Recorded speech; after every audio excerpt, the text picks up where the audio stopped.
I was unwrapping my turkey sandwich when I saw them through the break room window. Two people in navy blazers with clipboards, standing outside my cubicle. My heart didn't race. It just knew. Tessa Carmichael had finally done it. The compliance officers were rifling through my workspace like they owned it. One was photographing my computer monitor. The other was opening my desk drawers, wearing latex gloves like I was contaminated. I watched them for maybe 30 seconds before walking over. "Find anything interesting?" I asked, keeping my voice steady. The taller officer looked up from my filing cabinet. "Ms. Rodriguez, we're conducting a routine inspection based on reports of workplace violations." Routine. Right. I knew exactly what reports they meant, and I knew exactly who had filed them. Tessa was hovering 3 cubicles away, pretending to organize papers while watching everything unfold. She'd been building this moment for months. "What kind of violations?" I asked. "Unprofessional conduct, systematic errors in client communications, potential safety hazards in workspace organization." The shorter officer read from his notes without looking at me. "We need to complete this inspection before you can return to your workstation." Before I dive deeper into what happened next, could you please take a few seconds to tell me in the comments where you're listening from, because I want to know where my story is reaching. And please like, subscribe, and hit the bell, because what I'm about to share with you changed everything about how I see workplace dynamics. My name is Ana Morales, and I've been working at this major insurance company for 4 years. I handle high-value client accounts, which means when I mess up, it costs serious money. Tessa started here 6 months after me, and from day one, she made it clear she thought my position should belong to her. See, Tessa had this thing where she needed to be the smartest person in every room. She'd interrupt my client calls to clarify points I'd already explained perfectly. She'd CC our supervisor on emails correcting grammar mistakes that didn't exist. She'd volunteer for my projects and then suggest improvements that made no sense. But here's what really got under her skin. I was quiet about my successes. When I landed a major account, I didn't announce it in team meetings. When clients sent thank you notes, I didn't forward them to the whole department. I just did my work and went home. And that drove Tessa absolutely crazy because she couldn't compete with something she couldn't see. So she started watching me, really watching me. She'd note what time I arrived, when I took breaks, how long my lunch lasted. She'd walk past my desk randomly to see what I was working on. She'd ask seemingly innocent questions about my methods, then suggest I might be doing things wrong. I realized what was happening pretty early on. Tessa wasn't just competitive, she was building a case against me. She needed me to fail so she could succeed. And that's when I decided to give her exactly what she wanted. I started making tiny mistakes. Nothing major, just small inconsistencies that someone obsessively monitoring my work would notice. I'd send an email with Thursday when I meant Friday, then catch it an hour later and send a correction. I'd file something in the wrong folder, then move it the next day. I'd use effect instead of effect in internal memos, then fix it during proofreading. These weren't real errors, they were breadcrumbs. And Tessa devoured every single one. She started keeping a folder. I know because she left it open on her computer screen when she went to the bathroom, and I happened to walk by. Ana Morales, performance documentation. It was labeled. Inside were printed emails, screenshots of my computer screen, and handwritten notes about my patterns of incompetence. While Tessa was building her little prosecution file, I was working on something else entirely, something that would matter when the moment came. I started keeping a gratitude journal, not for any official purpose, just a personal practice I'd heard about in a productivity podcast. Every evening before leaving work, I'd write down 3 good moments from my day. A client who thanked me for solving their problem, a coworker who helped me with a difficult calculation, a supervisor who complimented my presentation. Just simple, genuine appreciation for the positive interactions that made my job worthwhile. I kept this journal in my desk drawer right next to my regular work supplies.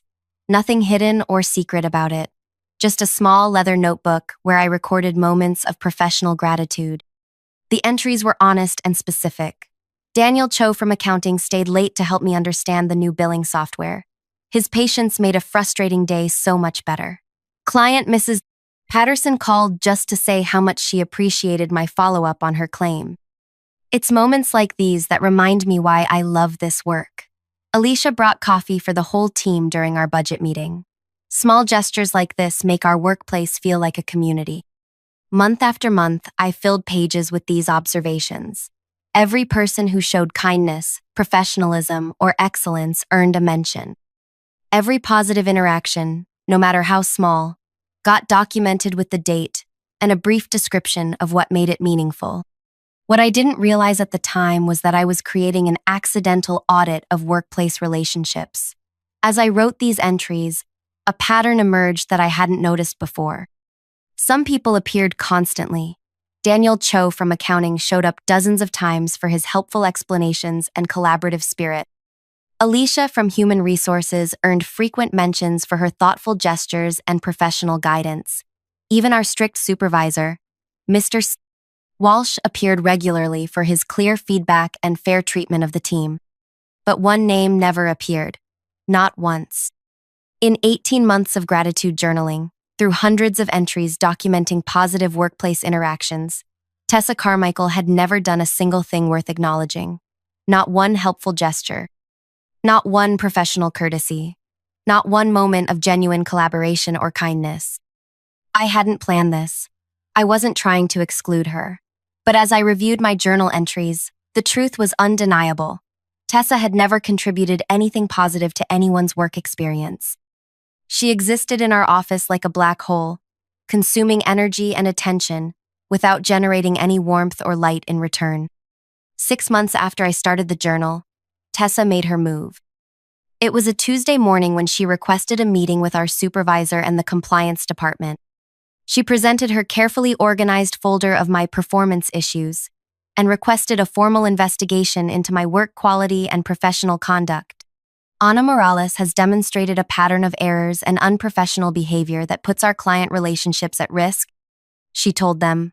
I've been documenting these issues because I care about our team's reputation and our company's standards. Mr. Walsh listened to her presentation, reviewed her evidence, and agreed to authorize a compliance inspection. Standard protocol required that I be notified, but Tessa specifically requested that the inspection happen while I was at lunch so I wouldn't have the opportunity to prepare my workspace or hide evidence of violations. And that's how I ended up watching 2 compliance officers search through my belongings while I stood there with half a turkey sandwich, knowing that everything was about to change. The officers were thorough. They photographed my computer screen, which showed a perfectly organized client management system. They examined my filing cabinet, which contained meticulously labeled folders in alphabetical order. They reviewed my email correspondence, which demonstrated clear, professional communication with both internal teams and external clients. And then the shorter officer opened my desk drawer. "What's this?" he asked, pulling out my gratitude journal. "Personal notes," I said. "Just some thoughts about work." He flipped through a few pages, reading quietly. Then he looked at his partner and nodded toward something I couldn't see. They were having a silent conversation with their eyes. "Miss Rodriguez," the taller officer said, "would you mind if we reviewed this notebook more thoroughly? It appears to contain workplace observations that might be relevant to our investigation." "Of course," I said. "Take all the time you need." What happened next was something I'll never forget as long as I live. The officers sat down at my desk and began reading my journal from the beginning. They weren't scanning quickly. They were studying each entry carefully, sometimes pointing at specific passages and whispering to each other. 5 minutes passed, then 10, then 15. Other people in the office started noticing. Work conversations quieted as colleagues realized something significant was happening at my cubicle. Tessa moved closer, trying to see what the officers were reading that held their attention so completely. After 20 minutes, the shorter officer looked up at me with an expression I couldn't quite read. "Ms. Rodriguez," he said slowly, "how long have you been keeping this journal?" "About 18 months, I replied. "And these entries are all authentic? You're not exaggerating or fabricating positive interactions for any particular purpose?" The question surprised me. "No, of course not. Those are just genuine moments of appreciation. I write them down because focusing on positive experiences helps me enjoy my work more." The officers exchanged that look again. Then the taller one stood up and walked over to where Tessa was pretending to organize files. "Miss Carmichael," he said, "could we speak with you privately for a moment?" I watched Tessa's face change as she realized this wasn't going according to her plan. The officers weren't arresting me or confiscating my computer. They were asking to speak with her. The three of them walked into the small conference room at the end of our floor. Through the glass walls, I could see them talking, but I couldn't hear what was being said. Tessa's expression shifted from confident to confused to something that looked like panic. They were in there for almost 30 minutes. When they finally emerged, Tessa looked like she'd been crying. The officers returned to my desk, where I'd been sitting quietly, answering emails and trying to process what was happening. "Ms. Rodriguez," the shorter officer said, "after reviewing the evidence presented to us and conducting our own examination of your workspace and documentation, we're closing this investigation with no findings of misconduct or policy violations." Relief flooded through me, but I could tell there was more to say. "However," the taller officer continued, "we do want to discuss some concerns that came to light during our review." He opened my gratitude journal to a page near the middle and showed it to me. "In 18 months of documenting positive workplace interactions, you've mentioned 63 different people by name.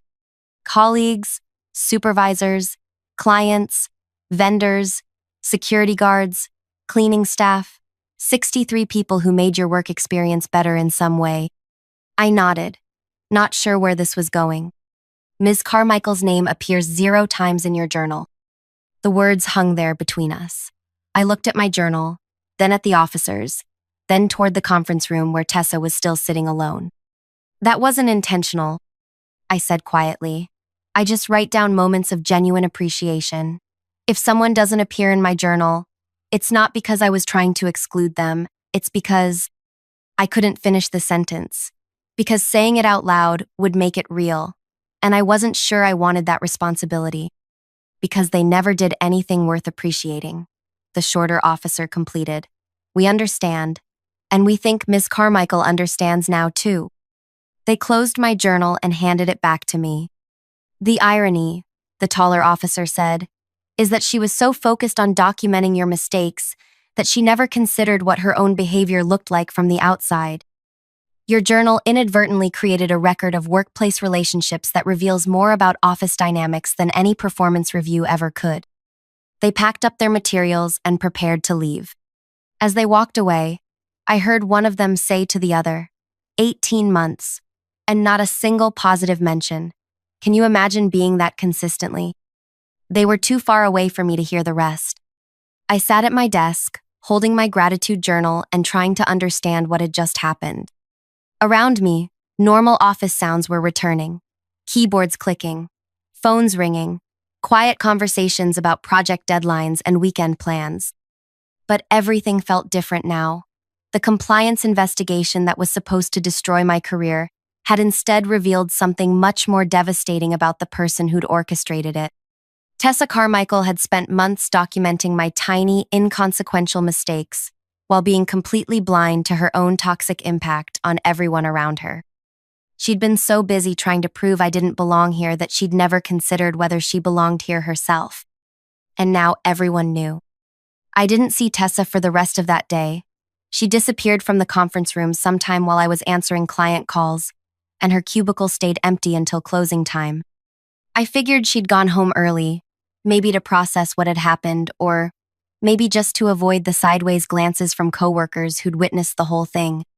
But the next morning, she was back, and she was different. Tessa arrived exactly at 9 o'clock, said quiet hellos to people who greeted her, and sat down at her computer without her usual performance of bustling importance. No dramatic sighs about her workload. No loud phone conversations meant to demonstrate her expertise. No walking around the office offering unsolicited advice about other people's projects.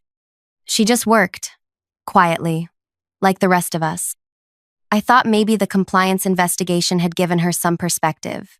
Maybe she'd realized how her behavior looked to others and decided to change. Maybe this whole nightmare was actually going to have a positive ending where we all learned something about workplace communication and moved forward professionally. I was so naive. The real story started unfolding 3 days later, when Daniel Cho from accounting stopped by my desk during his afternoon coffee run. "Hey, Anna," he said, keeping his voice low. "Can I ask you something kind of weird?" "Sure," I said, saving the client report I was working on. "Did you know that Tessa has been asking people about your journal?" My heart started beating faster. "What do you mean?" "She cornered me yesterday in the break room. Started asking if I knew you were writing about people at work, whether I thought that was professional, whether I was comfortable with my personal interactions being documented without my consent." I felt something cold settle in my chest. "What did you tell her?" I told her the truth, that I think it's nice someone notices when people are helpful or kind. But Anna, she's not just asking me. She's talking to everyone. Alicia, Mr. Walsh, even people from other departments. Daniel Cho glanced around to make sure no one was listening, then leaned closer. "She's trying to make your journal sound creepy, like you're spying on people or building some kind of surveillance file. She's telling people that documenting workplace interactions without consent could be a privacy violation or harassment." The realization hit me like a truck. Tessa wasn't learning from what happened. She was doubling down. She couldn't accept that the compliance investigation had revealed her own toxicity, so she was trying to turn my gratitude practice into something sinister. Has anyone seemed convinced by what she's saying?" I asked. Daniel Cho shook his head. "Not really. Most people think she's reaching. But Anna, she's persistent, and she's good at planting seeds of doubt. You know how she operates." I did know. This was exactly Tessa's pattern. When direct confrontation failed, she'd switch to subtle manipulation. She'd turn my moment of vindication into a new weapon against me. That afternoon, I decided to test Daniel Cho's warning. I paid attention to how people interacted with me. Were conversations shorter than usual? Did anyone seem uncomfortable or guarded? At first, everything seemed normal, but by the end of the week, I started noticing small changes. Alicia from Human Resources, who usually stopped by my desk for friendly chats, suddenly seemed busy whenever I approached her workspace. Mr. Walsh's responses to my emails became more formal, less warm. Even the security guard who normally exchanged pleasantries during my morning arrivals just nodded politely without his usual smile. Tessa was poisoning my relationships one conversation at a time. I realized I had two choices. I could confront this directly, march into Mr. Walsh's office and explain what Tessa was doing, but that would make me look defensive and paranoid.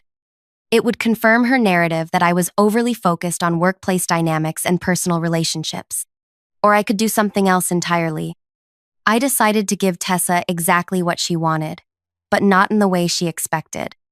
The next Monday morning, I sent an email to my entire department with the subject line, "Personal Journal, Transparency and Consent." The message was simple. "Hi everyone. Some of you may have heard that I keep a personal gratitude journal where I occasionally note positive workplace interactions. I want to be completely transparent about this practice and ensure everyone is comfortable with it.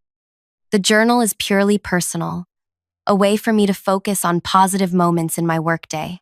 It's never been shared with supervisors or used for any professional purpose. However, I understand that some people might feel uncomfortable having their kindness or professionalism noted in someone else's private writings. If you would prefer that I not include any interactions with you in my personal journal, please let me know. I will absolutely respect that preference, and it won't affect our working relationship in any way. I value all of you as colleagues and want everyone to feel comfortable with how we interact professionally. Best regards, Anna." I sent the email and waited. Within an hour, my inbox started filling with responses, but they weren't what I expected. Alicia was the first to reply. "Anna, I had no idea you were writing about positive moments at work, but I think that's wonderful. Please don't stop including me. It makes me happy to know that small gestures matter to people." Then Daniel Cho, "Keep writing. If more people focused on appreciation instead of complaints, this would be a much better place to work." Mr. Walsh sent a longer response. "Anna, your gratitude practice sounds like an excellent way to maintain a positive perspective in a demanding work environment. I appreciate your transparency and professionalism in addressing this matter directly." One by one, my colleagues responded with support, curiosity, and encouragement. Several people asked if I had any tips for starting their own gratitude practices. Others shared stories about how small acts of workplace kindness had impacted their own careers. By the end of the day, I had 37 responses. 36 of them were positive, supportive, and grateful to be included in my journal. One person didn't respond at all. Tessa's silence was deafening. While everyone else was celebrating the idea of workplace gratitude and mutual appreciation, she couldn't bring herself to engage with the conversation. Because engaging would require her to acknowledge that she'd been wrong about my journal, wrong about my motivations, and wrong about how our colleagues would react. But the most devastating part was yet to come. Over the next week, something beautiful started happening in our office. People began practicing gratitude more openly. Alicia started leaving thank you notes on people's desks when they helped her with projects. Daniel Cho brought cookies to share with the team and included a note about how much he appreciated working with all of us. Mr. Walsh began opening team meetings by acknowledging someone who'd gone above and beyond that week. The gratitude practice was spreading, and it was creating exactly the kind of positive workplace culture that everyone wanted to be part of. Everyone except Tessa. Because in an environment where people were actively looking for reasons to appreciate each other, Tessa's behavior became impossible to ignore. When everyone else was expressing genuine thanks for collaboration and support, her constant criticism and competitive undermining stood out like a siren. I watched her try to adapt. She started saying thank you more often, but it sounded forced and hollow. She attempted to give compliments, but they came out as backhanded observations that left people feeling worse than before. She even tried to start her own gratitude practice, but her entries focused more on her own contributions than on appreciating others. The contrast was stark and uncomfortable. While the rest of us were building each other up, Tessa remained focused on tearing people down. And now that everyone was paying attention to workplace dynamics through a lens of appreciation, her toxicity became impossible to miss. 3 weeks after my transparency email, Mr. Walsh called me into his office. "Anna," he said, "I wanted to thank you for introducing this gratitude practice to our team. The change in morale has been remarkable." "I'm glad it's had a positive impact," I replied. "However," he continued, "this new focus on workplace relationships has also highlighted some concerning patterns with one of our team members."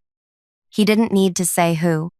"I've been observing interactions more carefully since your email, and I've noticed that while most people are embracing this culture of mutual appreciation, one person seems unable or unwilling to participate in positive team dynamics." Mr. Walsh opened a folder on his desk. "I've also been reviewing the complaints and concerns that have been brought to my attention over the past 6 months. Individually, they seemed like minor personality conflicts or communication issues.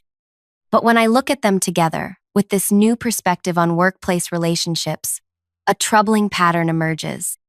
He showed me a list of incidents. All of them involved Tessa creating conflict, undermining colleagues, or disrupting collaborative efforts. The compliance investigation was the final straw. "Mr. Walsh said, using company resources to pursue a personal vendetta against a colleague is unacceptable, but what really concerns me is the systematic nature of these behaviors." He closed the folder and looked at me directly. "Anna, I want you to know that your gratitude practice didn't just improve our team culture. It also gave us a framework for understanding what positive workplace relationships look like. And once we could see what positive looks like, the negative became impossible to ignore." I sat there absorbing what he was telling me. "Tessa has been moved to a different department," he continued. "One where her individual contributions can be valued without the need for extensive team collaboration. It's not a demotion, but it is a recognition that she's not suited for our collaborative environment." I felt a strange mix of relief and sadness.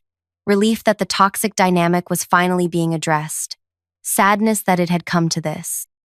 "The irony," Mr. Walsh said, "is that Tessa's own investigation into your work quality led us to discover that you're one of our most valued team members. The gratitude journal she tried to use against you actually demonstrated how much respect and appreciation you've earned from everyone in this organization." He was right. My simple practice of writing down positive moments had become a mirror that reflected everyone's true workplace character. And in that mirror, Tessa had been forced to see exactly what she'd become. 2 months later, I heard through office gossip that Tessa had requested a transfer to our company's branch office in another state. A fresh start, they said. New colleagues who didn't know her history. I wished her well, genuinely, because I understood now that her behavior wasn't really about me. It was about her own insecurity and inability to find joy in other people's success. My gratitude practice had simply made that truth impossible to hide. The revenge I'd gotten wasn't the kind you see in movies. I didn't destroy her career or humiliate her publicly. Instead, I'd created a mirror so clear and honest that she couldn't stand to look at her own reflection anymore. And in trying to tear me down, she'd accidentally revealed exactly who she really was. My gratitude journal is still on my desk. I still write in it every evening before going home. But now it serves a different purpose than when I started. It's not just about my own positivity anymore. It's become a reminder that the way we treat people matters, that kindness leaves traces, and that authenticity always wins in the end. Sometimes the best revenge isn't about making someone pay for what they did to you. Sometimes it's about creating a world where their behavior simply can't survive. If this story resonated with you, if you've ever dealt with a toxic colleague or found yourself questioning your own worth because of someone else's insecurity, please let me know in the comments. Share your own experiences with workplace dynamics, gratitude practices, or moments when truth revealed itself in unexpected ways. And if you want to hear more stories about navigating difficult people and finding authentic ways to protect your peace, please like this video and subscribe. Your support means everything to me, and knowing that these stories help people feel less alone in their struggles makes every difficult moment worth sharing.